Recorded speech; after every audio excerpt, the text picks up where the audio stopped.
ងំត្រពំចិនដាបងវាហើយណាលាទៅធ្វើសឹកចូលនៅទាំងថែកូនពនលឹង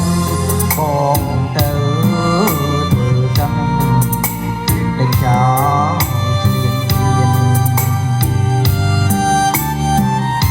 ជាតិយើងជួមទុំព្រោះសៀមអំព្រៃវាយផ្លន់ទឹកដីដីជាតិខែមរាបងត្រូវតតាំងបាញ់ពីប្រហាដេញសៀមតាឡាជាចោលវត្តសាំងបងហើយហៅប្រពន្ធ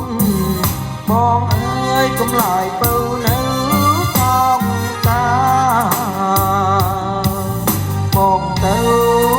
ដើម្បីការពារខែមរាបើនៅក្នុងខាបងនឹងវិលវិញ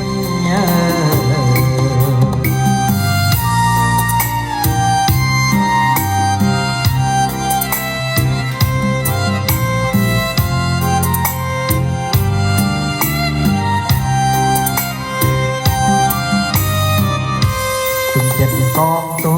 មិនក្លបមិនខ្លាចក្លាហានអងអាចមិនរីបងក្រោយដើម្បីជាតិរួមបានសុខ